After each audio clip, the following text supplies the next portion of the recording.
Are very, like the member states, they're very, very happy about the CAADP implementation plan and taking off. And while they are happy, many of them struggle with implementation. So what support is it that the member states should be expecting, and what support is the AU offering to ensure real impact on the ground? I think we have seen the CAADP strategy started in 2003, then we had the Malabo one, and now the Kampala strategy and action plan. One of the things that we've noted, though, is that some countries have moved strides to implement the CAADP strategy, yet others are still trying to catch up.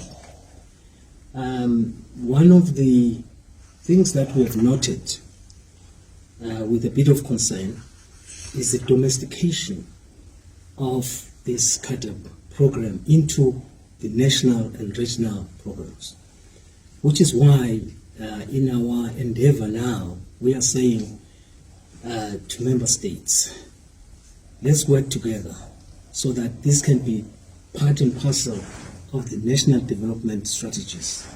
To that extent, we are excited that some countries have already established or come up with national agricultural investment plans. Others are now moving towards water investment plans, which are all key to making agriculture a reality and ensuring that Africa can be food secured.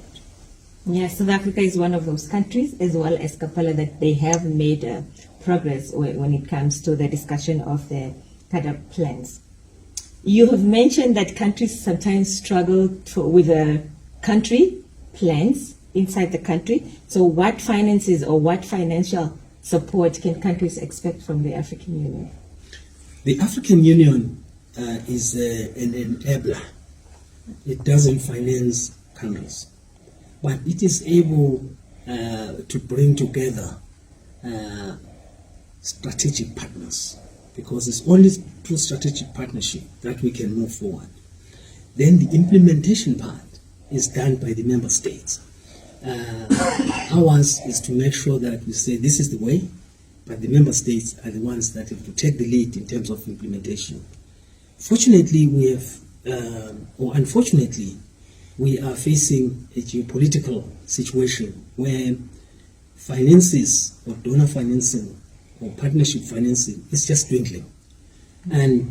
But that creates an opportunity to say, what can we look inward of ourselves as member states, African member states, to make sure that we can put agriculture at the forefront. One of the things that I liked when I visited some of the member states, they were saying AU in most cases has been spending more time dealing with the conflicts, which are rife all over. But they were saying it's about time that they put agriculture as number one.